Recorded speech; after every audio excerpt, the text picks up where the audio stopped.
یہ جمہوریت کا مستقبل کیا ہے؟ اگر یہ عبوری نظام آئے گا تو وہ آپ کی نظر میں کتنا عرصہ، اس کی مدت کتنی ہوگی، اور پھر جو جمہوریت ہے اس کا مستقبل کیا لگ رہا ہے؟ ہمارے آئین میں تو ایسی کسی حکومت کی گنجائش نہیں ہے جو 90 دن سے زیادہ چلے۔ عبوری حکومت، نگران حکومت جو ہے وہ 90 دن زیادہ سے زیادہ لے سکتی ہے، اگرچہ ہمارے ہاں لے چکی ہے ایک حکومت، لیکن وہ غیر آئینی ایک عمل تھا۔ یہی عرض کرنے لگا تھا جی کہ ضرورت کے تحت جی چیزیں تبدیل ہو جایا کرتی ہیں، اور یہ کہنا دشوار ہے ایگزیکٹلی کس ارینجمنٹ کے تحت، لیکن اتنا ضرور ہے کہ ہوگا یہ انشاءاللہ، اور بڑی جلدی ہو جائے گا۔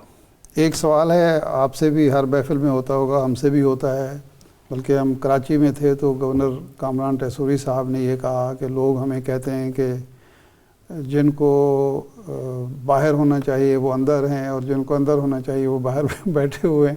تو یہ اندر والے جو ہیں یہ بھی باہر آتے نظر آ رہے ہیں۔ ابھی وقت لگ جائے گا، عمران خان صاحب کے بارے میں ابھی تھوڑا وقت لگ جائے گا۔ اچھا جی، ابھی ان کا امتحان باقی ہے، تھوڑا وقت لگ جائے گا انہیں باہر آتے آتے۔ تو یہ جو امریکہ میں ایک تبدیلی آئی ہے، یعنی تمام تر رکاوٹوں کے باوجود زور لگا ہے اسٹیبلشمنٹ نے بھی اور ڈیموکریٹس نے بھی، ٹرمپ صاحب آ گئے، تو ٹرمپ کا امریکہ جو ہے وہ کیسا ہوگا؟ کیونکہ پچھلے جو 4 سال بائیڈن کے 4 سال ہیں وہ تو جنگوں کے 4 سال ہیں، محاذ آرائی کے ہیں، کساد بازاری کے ہیں۔ ٹرمپ کا امریکہ کیسا ہوگا اور پاکستان پر اس کے کیا اثرات ہوں گے؟ شاہ صاحب، جس طرح ہم دیکھتے ہیں کہ یہ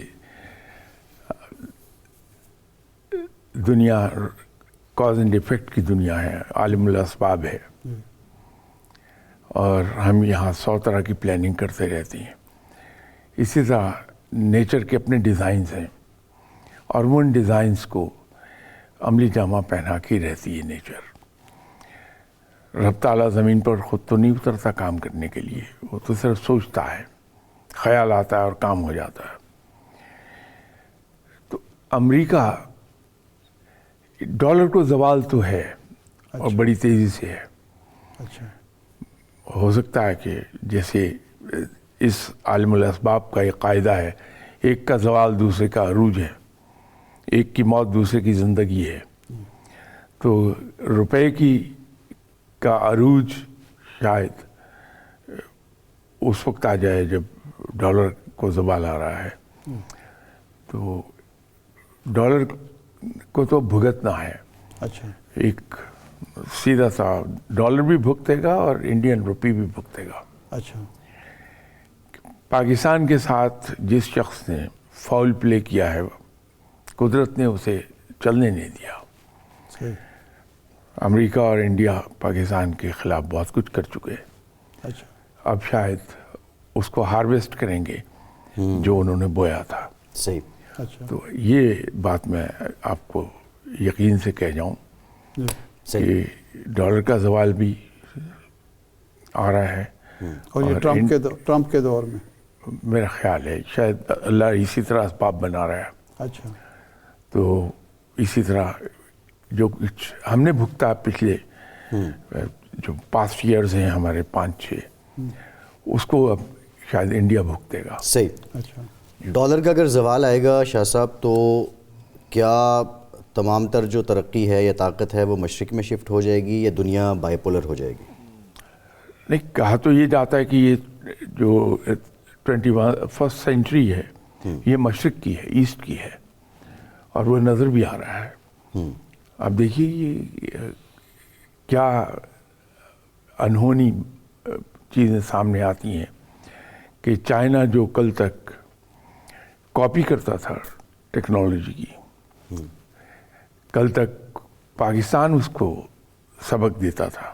جی، پچھلے 10 سال میں، اور خاص طور پر پچھلے 3 سال میں، ان کی ٹیکنالوجیکل ایڈوانسمنٹ کس قدر تیز رفتار ہے۔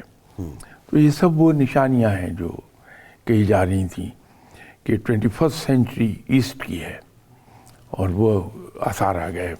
نیتن یاہو کا اقتدار کب تک رہے گا؟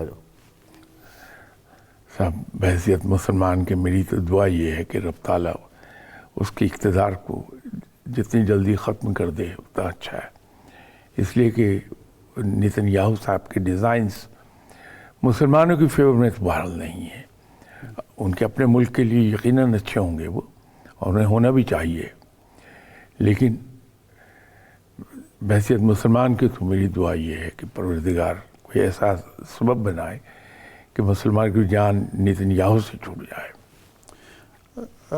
شاہ صاحب، اسرائیل کا جو اس وقت کردار ہے وہ اس کے لیے جتنی رکاوٹیں تھیں وہ آہستہ آہستہ دور ہو رہی ہیں، اگر دور نہیں ہو رہی تو کمزور ہو رہی ہیں۔ حماس، حزب اللہ، شام، ایران، حوثی یمن کے، اور عالم اسلام جس کو ہم کہتے ہیں، یا OIC یا مسلم امہ، وہ بالکل غیر فعال نظر آتی ہے۔